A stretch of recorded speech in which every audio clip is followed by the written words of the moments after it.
Magandang araw po sa inyong lahat mga kababayan at eto, samahan niyo po akong bigyan po natin ng reaksyon itong nag-trending na video dito po sa social media. No, sabi po kasi dito mga kababayan, Kitty Duterte sumapog galit kay Sharon Cuneta, ang kapal ng muka.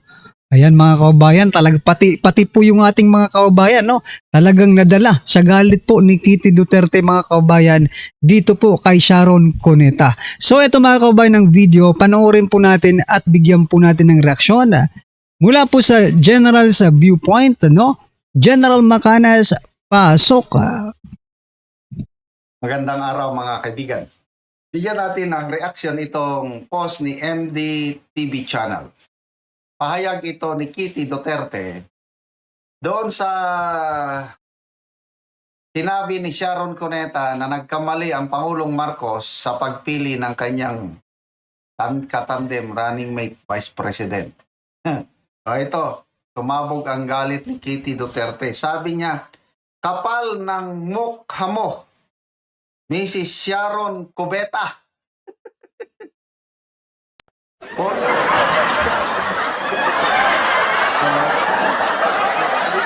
Pangulo nyo nung eleksyon. Kung di lang siya pinilit ng Marcos family, ayaw ng tatay ko sa PBBM mo noon pa. Totoo naman mga kababayan, di ba? Sabi nga niya Senator Amy Marcos siya mismo pumunta siya sa Davao City, sa Davao mga kababayan, di ba? Pumunta siya sa mga Duterte at nagmakaawa na please naman,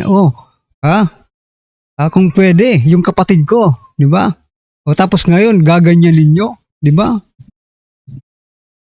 Nag-warning na nga si Dada, di ba? And for your information, Madam Artista, kung wala ate ko noon, walang Marcos na presidente ngayon. Correct. Palakpakan po natin yan. No? Hindi naman po lingid sa ating kaalaman, mga kababayan, na ginamit lang ni President Bongbong Marcos Jr. si Vice President Sara Duterte para manalo siya bilang presidente. Diba? Kung tumakbo nga eto lang. Kung talagang, kasi nasa huli talagang pagsisisi, no? Siguro ko ngayon, sising-sisi ngayon si Vice President Sara Duterte, no? Na hindi siya tumakbo bilang presidente, mga kababayan. No? Dahil nga dito sa mga nangyayari sa ating bansa. Kung tumakbo nga si Vice President Sara Duterte ng presidente noon, nako, wala ito. Wala ito ngayong mga problema natin at hindi sana presidente itong si President Bongbong Marcos Jr.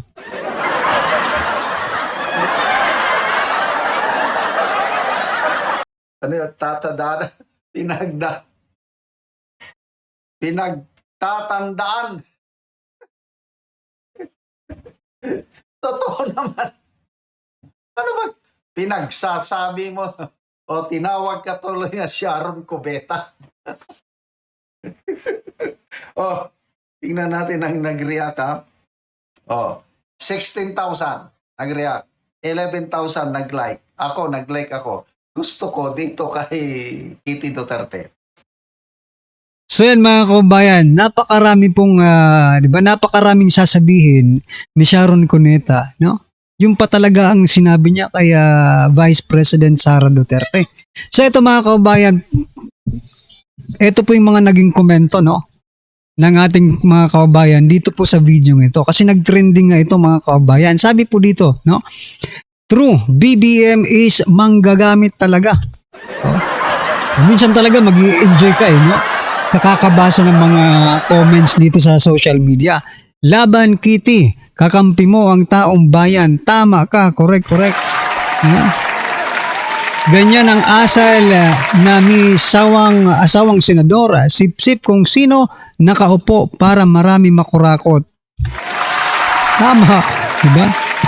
Kung dati nga, diba, kung napanood nyo, diba, kung napanood nyo po kung napanood nyo po si Sharon Cuneta nung panahon po ng kampanya, ay grabe po ang paninira niya kay President Bongbong Marcos Jr. Pero ngayon, nako, kinain niya yung suka niya, mga kababayan, dahil sa, di ba? Dahil sa ganyan, okay? Sabi po dito ni Christina Pineda, I agree with you. Miss Kitty, 200%. Ayan mga kababayan. Marami talagang mag-agree dito kay Kitty Duterte, no, sa kanyang pagbatikos dito kay Sharon Cuneta. Kasi marami naman tayong nakasaksi kung ano talaga ang nangyari. Ang problema lang, mga kababayan, parang itong administrasyong ito ay binabaliktad ang mga nangyayari, no?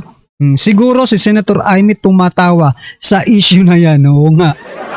Kasi si Senator Amy Marcos, di ba, ang sabi ko nga kanina, siya ang pumunta doon sa Davao. Nakiusap na kung pwede maging presidente itong si Bongbong Marcos Jr. Well said. Tama, sakto, tumpak. Aba, doble-doble to. Kung wala si BP Sara, hindi tayo mabudol. Oo nga eh. No? Nasa huli talagang pasisisi. Kasi hindi mo naman talaga makikita eh. Hindi mo makikita sa isang tao kung ano yung purpose niya, not unless kung nandyan na po siya sa posisyon. No? Sabi nga mga kababayan, sa pera makikita ang tunay na ugali ng isang tao. Diba? Sa pera makikita, sige, bigyan mo ngayon ng pera ang isang tao. Maraming pera mga kababayan.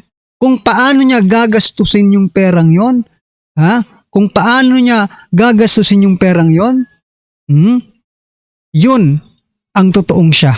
For example, winaldas yun. Ibig sabihin, walda siya. Pero kung ipinamigay niya yun, mga kababayan, sa mga kaibigan niya, sa pamilya niya, masasabi mong, parang, you're good, di ba? You're good, di ba? Pero kung winaldas mo, sinugal mo, di ba? Ang rami mo nang ginawa sa perang yun, pero wala ka man lang natulungan ni isang tao, ikaw na siguro ang pinakamasamang tao dito sa Pilipinas. Diba? Tama si Kitty Duterte. Ayan. Mas malaki ang nakuha ang boto ni Sara kaysa kay PBBM. Ano ka ngayon, Sharon, na? Hindi nyo kasi mapapaikot ang tao eh. No? Hindi nyo mapapaikot yung utak ng taong bayan. No? Yung pag-iisip ng taong bayan. Yung perception ng taong bayan towards Duterte. Kung ano po yun na talaga yun eh. No? Sabi nga Duterte brand mga kababayan. Pili pa tayo ng mga comment. Sabi po dito, makapal naman talaga mukha ni Shawi. Galing magsalita. Akala mo magaling, laos ka na kasi. Oo nga no? Alam nyo, ito pang isa. Kasi sinasabi niyang wrong choice daw si Vice President Sara Duterte. Nagsalita si Sharon Cuneta na nakadalawa na po ng asawa. Ibig sabihin, sa una niyang asawa, nagkamali po siya ng choice. So, napunta siya kay Kiko Pangilinan, no? Hindi natin alam kung right choice ba rin ba or wrong choice din mga kababayan. Di ba? Ay, nako. Huwag niyo kasing huwag niyong tinitira mga Duterte kasi taong bayan po ang kalaban ninyo. Sabi nga mga kababayan, sa isang post, ito, share ko na lang po mga kababayan, sabi po doon, habang sinisiraan, no? Habang dinudurog ng gobyernong ito ang mga Duterte, mas lalo po silang minamahal ng taong bayan, no? Habang binabagsak ng gobyernong ito ang Duterte, itinataas sila ng taong bayan. Ganun po ang tatak Duterte mga kababayan. Organic, hindi mo na kailangan magbayad pa para lang iangat sila, no? Anyway, ano po ang inyong opinion mga kababayan dito po sa video ito? Just comment down below. Ayan, nagte-trending po ito dito sa social media. Ayan mga kababayan, just comment down below at don't forget to like mga kababayan and subscribe dito po sa ating munting channel. Malaking tulong po yan para po dito po sa ating channel. Maraming salamat po.